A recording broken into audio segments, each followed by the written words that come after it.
Mulțumesc. Binecuvântat să fie Domnul. Amin. Îi mulțumim Domnului, în primul rând, pentru această dupămasă. Slavă Lui, amin. Că am avut ocazia și Dumnezeu ne-a dat sănătate și putere să fim în casa Lui. Amin. Mulți și-ar fi dorit să fie astăzi în Biserica Domnului, dar poate din diferite probleme sau cauze sunt în spital sau în alte locuri. Așa că să ne bucurăm cu sufletul.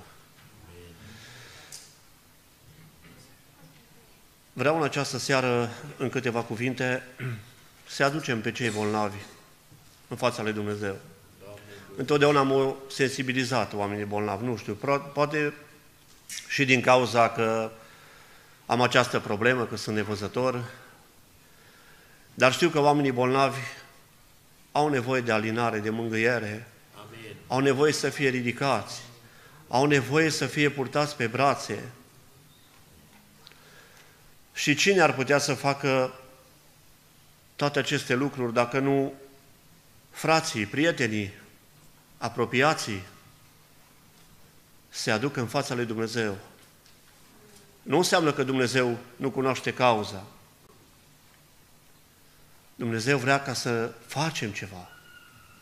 Și în întâia epistolă a lui Pavel către Timotei, în capitolul 2, spune un lucru frumos acolo. Vă îndemn, dar, înainte de toate, faceți rugăciuni, cereri, mijlociri cu mulțumiri pentru toți oamenii. Apostolul Pavel, vedeți ce lasă scris, vă îndemn, dar înainte de toate. Când te trezești dimineața în patul tău și îți deschizi ochii și vezi lumina zilei și vezi tavanul și poate îți întorci privirea și îți vezi soția și îți vezi copilașii, înainte să te ridici din pat, să-ți miști picioarele, să ți le pui jos, să-ți aduci aminte de Dumnezeu, să intri în legătură cu Dumnezeu, să vorbești cu Dumnezeu. El asta vrea, să vorbești cu El, să-L chemi. N-ai cum să vorbești cu Dumnezeu dacă nu te rogi lui Dumnezeu. Eu nu pot ca să vorbesc cu dumneavoastră sau cu fratele Filip dacă nu l-aș căuta să vorbesc cu el. Rugați-vă, spune Evanghelia, spune Apostolul Pavel. Oare de ce avem nevoie de rugăciune? Ca să avem putere. Amin. Rugați-vă neîncetat. Vreau să vă întreb în această dupămasă, avem motive de rugăciune? Amin. Avem ce să-i spunem lui Dumnezeu? Amin. Cred că atâtea multe lucruri avem să-i spunem, dar mai ales să-i cerem lui Dumnezeu. Rugați-vă, faceți rugăciuni. Dacă noi aducem pe cei bolnavi în rugăciune, nu vor avea biruință. Un om singur care se roagă, vreau să vă spun ceva, un om bolnav, și am experimentat de multe ori, se roagă lui Dumnezeu, dar parcă de la un timp nu are putere. Își pierde speranța și spune, chiar oare Dumnezeu m-a uitat? Mă rog de atâția ani sau de atâtea luni și chiar nu se întâmplă nimic. Dar oare l-a uitat Dumnezeu? Nu. Priviți la Ezechia. S-a întristat și a spus Domnului, n-am umblat eu cu tine, n-am umblat eu în căile tale. Vrei ca să-mi sfârșești viața? Și îl trimite Domnul pe proroc înapoi și spune că îi mai dau niște ani. Vedeți? Dumnezeu vede, Dumnezeu aude, Amin. Dumnezeu răspunde. Amin. Brațele Lui sunt aceleași, sunt puternice. Noi suntem cei care tăcem. Noi de multe ori nu-i spunem Domnului tot ce avem pe inimă, pe suflet. Și atunci este normal. Ce spune Psalmul 50? Cheamă-mă în ziua necazului. Cheamă-L în seara asta pe Dumnezeu. Și lasă-L pe El să lucreze. Amin. faceți rugăciuni, cereri. Haideți să ne aducem aminte de un om din Scriptură. Spune Scriptura că a venit un sutaș la Domnul Iisus, un om care cred eu că era cunoscut, un om de vază în acel oraș, un om respectat, un om poate care își permitea să scoată și bani din portofel, să dea slujitorului, să spună, du-te la un spital, la cel mai bun spital. Dar omul acesta a făcut o altă alegere și a făcut-o mai bună decât mulți alții. A venit în fața Domnului Iisus și a făcut o rugăminte, o cerere. Doamne, am o rugăminte la Tine în această seară. Să-i vindești pe cei bolnavi, Doamne, care-s bolnavi sufletește, care-s bolnavi trupește, care au fost amintiți în această seară aici, în acest loc.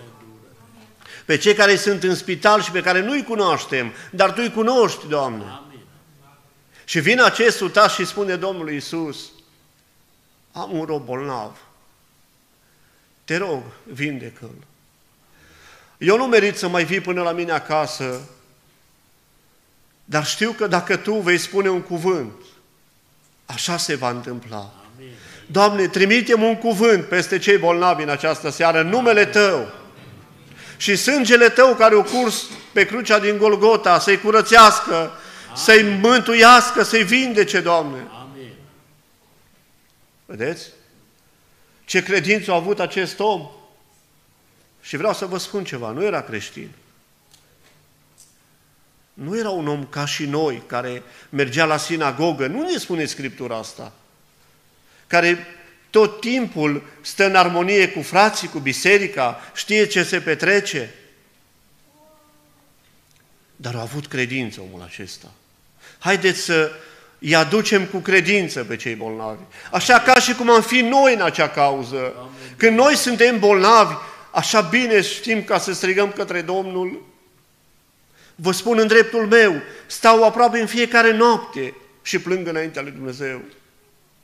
Și zic, Doamne, oare de ce nu mi se deschid ochii de 17 ani?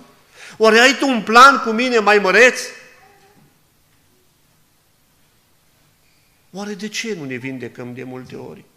Dragii mei, nu înseamnă că suntem, că am păcătuit. Că poate mulți judecă și spun, uite, de asta i s-a întâmplat la fratele problema asta, că e un păcătos, nu merge la biserică, nu face ce trebuie.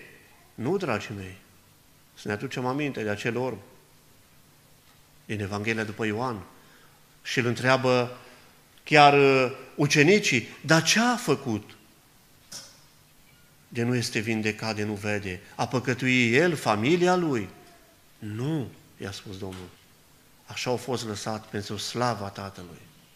Dragii mei, dacă Dumnezeu ne încearcă, să știți că ne încearcă cu un scop. Azi dimineață se vorbea acest lucru, din Fapte 17. Dumnezeu are un scop cu fiecare din noi.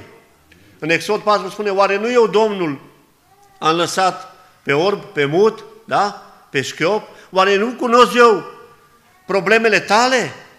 Le cunoaște Domnul. Domnul te iubește așa cum ești.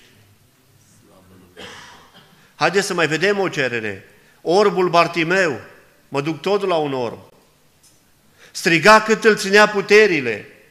Cred că îl coteau oamenii și spunea, mai taci mă din gură, că te aude tot norodul, nu mai face aici gălăgie, că Iisus se duce, are treabă, merge pe drum, oamenii sunt în jurul lui, nu se poate mișca. Nu știa Domnul Iisus de Bartimeu? Ba da, dar au așteptat să-l audă pe el, să știți. Și se apropie Domnul Iisus din gloata cea mare, da? Și spune, Bartimeu, ce vrei să-ți fac? Poate îi spune Bartimeu, dăm 20 de lei să-mi iau pâine. Sau fă-mi altceva. Vreau să văd. Spune-i Domnule care-i cauza ta și spune că vrei să te faci sănătos. Vedeți? Cerere. Mișlociri, dragii mei. Haideți să mergem tot în Scriptură. Și Domnul ne îndeamnă să facem mijlociri și spune să ne purtăm sarcinile unii altora, da? Greutățile unii altora. Dar vedem în Scriptură un slăbănog care este dus de 4 inși, sau bărbați sau tineri, cum vreți să-i spunem, într-o targă, și se duc la Domnul Iisus și nu reușesc să-L ducă la Domnul Iisus și trebuie ca să desfacă acoperișul, să-L lase pe sus. Am stat și am analizat textul acesta. Nu numai că au avut îndrăzneală și credință, dar câtă bună voință au avut să mijlocească pentru acel bolnav. Putea să zică, noi l-am adus până aici, îl lăsăm jos, da? Ca și cum te duce salvarea la spital. Vine salvarea, te duce, vine ea de la UPU spre dă targa, zice, semnează în foile. Vi l-am lăsat, noi plecăm că avem altă treabă. Nu l-au lăsat la ușă și era lume multă. L-au băgat în casă, în fața lui Iisus. Câtă voință, câtă mijlocire. Nu ne spune Scriptura cât timp l-au purtat. Poate l-au dus 10 de kilometri și nu aveau o mașină cum avem noi. L-au dus 4 în targă. Haideți să-i ducem în targă pe bolnavi. Amin. Haideți să-i ducem în fața lui Iisus Hristos, cel mai puternic și mai bun medic. Un medic, dragii mei, care nu ia șpagă, care nu se întoarce cu buzunarul înspre tine, care nu se uită lung la tine și nu te privește de jos în sus să vadă cum ești îmbrăcat, să-și dea seama dacă primește ceva de la tine sau nu. Nu. Vine leprosul acela și se uită la Iisus și Iisus îl privește cu drag și îi spune, dacă vrei, poți să mă curățești. Da, vreau, i-a spus Iisus. Știți că leproșii în timpul acela stăteau în afara orașului, trebuia ca să se înfățișeze la preoți, ei dădeau verdictul dacă e sănătos sau nu, dacă meriți să stai în societate sau nu. Și Iisus îl vindecă. Și multe alte exemple din Biblie, dragii mei. Și apoi, partea următoare spune că cu mulțumiri pentru toți oamenii, nu numai pentru noi, pentru toți, pentru vecinii noștri, pentru prietenii noștri, pentru colegii de servici. Păi cine se poarte în rugăciune? Cine să mulțumească Domnului și pentru ei, dacă nu noi? Cum poate omul ăla să vadă în tine Evanghelia dacă nu te rogi cu el la masă, la amiază?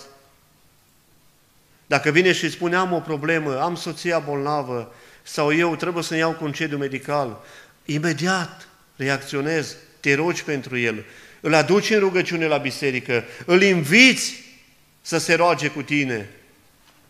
Noi întotdeauna, și ieri când am slujit în penitenciarul din Aiud, eram pe secția 3, erau 5 băieți, din care 2 cunoșteau foarte bine Biblia, să știți, și a rămas foarte surprins. 10 și 10 de întrebări ni s-a pus.